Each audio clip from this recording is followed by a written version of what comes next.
Hello friends, சப்பாத்திக்கு ஒரே மாதிரியான சைட் டிஷ் செஞ்சு போர் அடிச்சிடுச்சா? வீட்டில் இருக்க பொருட்களை வச்சு இன்றைக்கி நம்ம மும்பை ஸ்டைல் எக் புர்ஜி பண்ணிடலாமா? ரொம்ப டேஸ்ட்டாகவும் இருக்கும், சீக்கிரமாக செஞ்சிடலாங்க.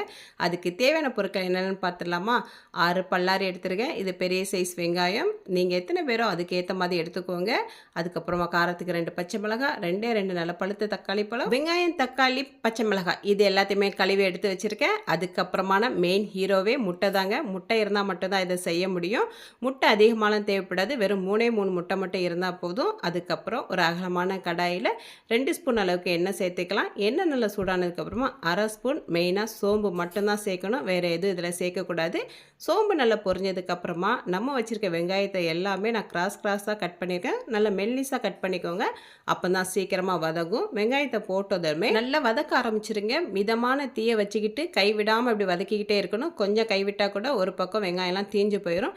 எல்லா வெங்காயம் நல்லா சமமாக வெந்து வரணும். லைட்டாக கலர் மாறதுமே நம்ம வச்சுருக்க பச்சை மிளகாய் 2ஆக கீரி சேர்த்துக்கலாம். இந்த மிளகாய் நல்லா காரமாக இருக்கும், அதனால தான் நான் 2 எடுத்திருக்கேன்.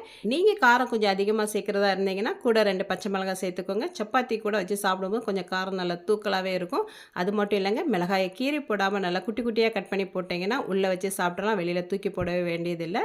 நான் குழந்தைங்களுக்கு காரம் சேர்க்கக்கூடாதுன்னு தான் மிளகாய் இப்படி கீரி போட்டிருக்கேன். அவங்களுக்கு தேவையில்லைன்னா வெளியில் எடுத்து போட்டுருவாங்கல்ல, அதுக்காக தான். அதுக்கப்புறம் ஃப்ரெஷ்ஷான கருவேப்பிலை 2 கொத்து உருவி போட்டுக்கோங்க. இது எல்லாமே நல்லா மிதமான தீயில வதங்கணும். இதுக்கப்புறமா நல்லா மிக்ஸ் பண்ணி விட்டுட்டு மூடி போட்டு வச்சுருங்க. தீயை அந்த டைமில் நம்ம சிம்மில் வச்சிடணும். 1 நிமிஷம் கழித்து பார்த்தீங்கன்னா வெங்காயம் நல்லா லைட் பிங்க் கலரில் இந்த அளவுக்கு நல்லா வதங்கி வந்திருக்கும். ரொம்ப வெங்காயம் வதங்கிடக்கூடாது. இந்த அளவுக்கு பாதி வதங்கும் போதே நம்ம பழுத்த தக்காளி பழம் 2 வச்சுருக்கோம்ல, அதை நல்லா பொடிசாக கட் பண்ணி போட்டுருங்க. அதுக்கப்புறமா வெங்காயத்தோடு சேர்த்து நல்லா மிக்ஸ் பண்ணி விட்டுருங்க. இப்போ தக்காளி பழம் நல்லா வெந்து வரணும். அதுக்காக இந்த டைமில் நம்ம உப்பு சேர்த்துக்கலாம். கூடவே 1/4 ஸ்பூன் மஞ்சள் பொடியும் சேர்த்துக்கலாம். முட்டை வாடை ஒரு சிலருக்கு பிடிக்காது, ஆனால் முட்டை சாப்பிட பிடிக்கும்னு சொல்லுவாங்க. அவங்களுக்குலாம் அந்த மஞ்சள் பொடி சேர்க்குறதுனால அந்த முட்டையோட ஸ்மெல் இல்லாமல் இருக்கும். உப்பு மஞ்சள் பொடி போட்டதுமே நல்லா மிக்ஸ் பண்ணி விட்டுட்டு மூடி போட்டு சிம்மில் வச்சு விட்டிங்கன்னா தக்காளி பழம் நல்லா மசிஞ்சு வந்துடும். நம்ம இந்த எக் புர்ஜி பண்ணுறதுக்கு பார்த்திங்கன்னா வெங்காயம் வெட்டுறதுக்கு மட்டும் தாங்க டைம் எடுக்கும். மற்றபடி எல்லாமே ஜஸ்ட் ஒரு 10 நிமிஷத்துல அதெல்லாம் செஞ்சு முடிச்சிடலாம். மூடி போட்டு 1 நிமிஷம் கழித்து பார்த்தீங்கன்னா தக்காளி பழம் நல்லா மசிஞ்சு வந்திருக்கும். இந்த டைமில் ஒரு 1/2 ஸ்பூன் அளவுக்கு கரம் மசாலா மட்டும் சேர்த்துக்கோங்க. வத்தப்பொடி பிடிக்குன்னா கொஞ்சம் காரத்துக்கு வத்தல் பொடி சேர்த்துக்கலாம். நான் லாஸ்ட்டாக பெப்பர் சேர்க்க போகிறேன், அதனால் இந்த டைமில் நான் வத்தல் பொடி சேர்க்கலை.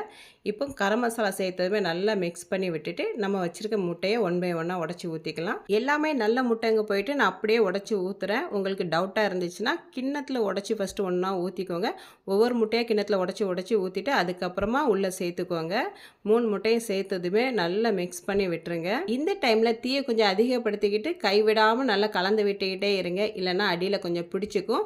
இப்போ நம்ம மிக்ஸ் பண்ணும்போதே பார்த்தீங்கன்னா கூட தெரியும் உங்களுக்கு இந்த சைடு ஓரங்கள்லாம் ஒட்டிக்கிட்டே இருக்கும். நம்ம அந்த கரண்டிகிட்ட கலந்து விட அது எல்லாமே உள்ளே சேர்ந்துடும், பாத்திரத்தில் ஒட்டாமல் அழகாக வந்துடும். நம்ம இந்த முட்டை ரெசிபிக்கு பார்த்தீங்கன்னா ஃபஸ்ட்டே உப்பு அதிகமாக கரெக்டாக சேர்த்துடணும்.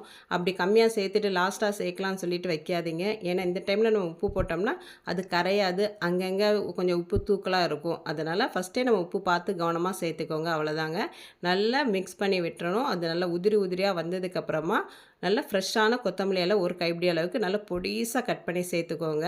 அப்போ தான் அந்த முட்டைக்கு மேலே அப்படி போட்டோன்னு நல்ல ஒரு மணமாக இருக்கும். இந்த எக் புர்ஜி பண்ணுறதுக்கு எல்லா பொருட்களுமே நம்ம வீட்டில் இருக்கக்கூடியதாங்க. எல்லார் வீட்லேயும் கண்டிப்பாக வெங்காயம், தக்காளி, அதுக்கப்புறம் முட்டை கண்டிப்பாக இருக்கும். அது மட்டும் இல்லை, கொஞ்சம் டிஃப்ரெண்ட்டாக டேஸ்ட்டாகவும் இருக்கும் இந்த எக் புர்ஜி நம்ம இதை சப்பாத்தி கூட மட்டும்தான் வச்சு சாப்பிடணுன்னு இல்லை. நீங்கள் 2 பிரெட் எடுத்து அதுக்கு நடுவில் இதை வச்சு கூட அப்புறமா நீங்கள் சாண்ட்விச் மாதிரி பண்ணி கூட சாப்பிட்டுக்கலாம். குழந்தைங்களுக்கு ஸ்நாக்ஸாகவும் கொடுக்கலாம், லஞ்ச் பாக்ஸ்லாம் வச்சு கொடுக்கலாம். அவங்க நல்லா விரும்பி சாப்பிடுவாங்க. நம்ம கொத்தமல்லி இலை சேர்த்ததுமே நல்லா மிக்ஸ் பண்ணி விட்டுட்டோம். லாஸ்ட்டாக பார்த்தீங்கன்னா 1 ஸ்பூன் அளவுக்கு மட்டும் நான் பெப்பர் பொடி சேர்த்துருக்கேன், அவ்வளோதாங்க. பெப்பர் பொடியை போட்டதுமே நல்லா கலந்து விட்டுட்டு ஸ்டவ் ஆஃப் பண்ணிட வேண்டியதாங்க. இப்போ நம்மளுடைய டேஸ்டியான எக் புர்ஜி ரெடி ஆயிடுச்சு. எவ்வளோ ஈஸியாக முடிஞ்சிட்டில்ல, ரொம்ப டேஸ்ட்டாகவும் இருக்கும். சப்பாத்தியை போட்டு வச்சுட்டு கூட நீங்கள் செய்யலாம், பசங்க நல்லா விரும்பி சாப்பிடுவாங்க. நார்த்து சைடில் பார்த்தீங்கன்னா அவங்க டெய்லியுமே இந்த எக் புர்ஜி செஞ்சு சாப்பிடுவாங்க. நம்ம அட்லீஸ்ட் வாரத்துக்கு ஒரு தடவையாக செஞ்சு சாப்பிட்லாம். ரொம்ப டேஸ்ட்டாகவும் இருக்கும், டிஃப்ரெண்ட்டாகவும் இருக்குங்க. ரொம்ப ஈஸியானது. இந்த வீடியோ பிடிச்சிருந்தா லைக் பண்ணுங்கள், ஷேர் பண்ணுங்கள். நம்ம சேனலை இது வரைக்கும் சப்ஸ்கிரைப் பண்ணாதவங்க எல்லாருமே சப்ஸ்கிரைப் பண்ணி வச்சுட்டு சப்போர்ட் பண்ணுங்கள் ஃப்ரெண்ட்ஸ். அடுத்த ஒரு வீடியோ சந்திக்கலாம்.